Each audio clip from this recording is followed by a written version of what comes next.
We live in an era where every political decision sparks immediate controversy. And when it comes to Donald Trump, the reactions are often explosive. Recently, the former president and now presidential candidate made headlines again for urging the expanded deployment of the National Guard in major U.S. cities.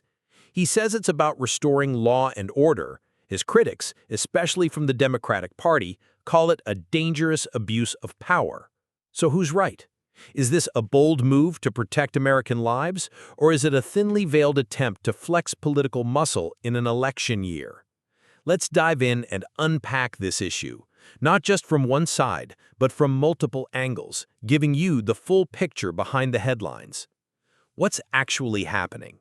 In his words, no innocent American should live in fear because mayors can't do their jobs. He argues that mobilizing the National Guard is both legal and necessary to bring back safety. But the response from Democrats, swift and fierce. Democratic leaders didn't hold back. Many see Trump's call as dangerous, authoritarian, and an attempt to militarize American streets.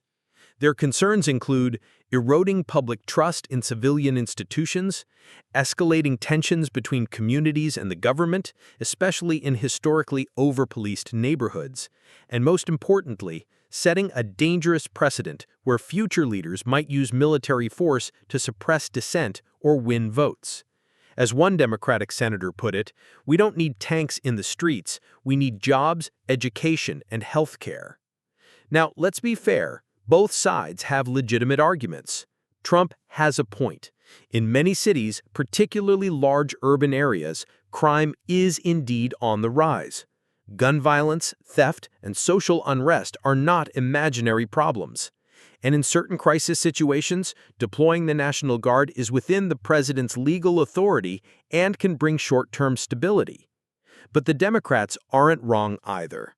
America is built on a strong tradition of civilian oversight, and the line between security and oppression becomes blurry when the military is deployed in civilian life. History teaches us that force, when misused, doesn't solve the root causes of unrest, it deepens them. Potential consequences? More order or more outrage? The stakes are high. On one hand, people want safety. They want to feel secure in their neighborhoods. But what's the cost of that security? If the National Guard is deployed broadly, the chances of clashes with protesters or residents rise sharply. And in today's climate of deep political division, every confrontation could go viral, fueling even more public anger and distrust. Instead of restoring order, a heavy-handed approach might ignite a firestorm, and the political consequences could be just as explosive as the social ones. Trump isn't the first U.S. president to deploy the National Guard. It's been used before by both Republicans and Democrats in times of disaster, riots, and national emergencies. Because even a reasonable decision can backfire if it's not properly explained, and a questionable decision can be made to look heroic if spun the right way. So in a time of deep mistrust in government, does America need more boots on the ground or more dialogue and reform? Deploying the National Guard sounds tough, sounds decisive, and yes, it's very Trump. But politics isn't just about strength.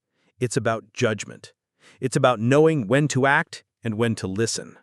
A truly safe society isn't just one with fewer crimes. It's one where citizens don't feel like they're under siege by their own government. So what do you think? Drop your thoughts in the comments and let's have a real conversation. Thanks for watching.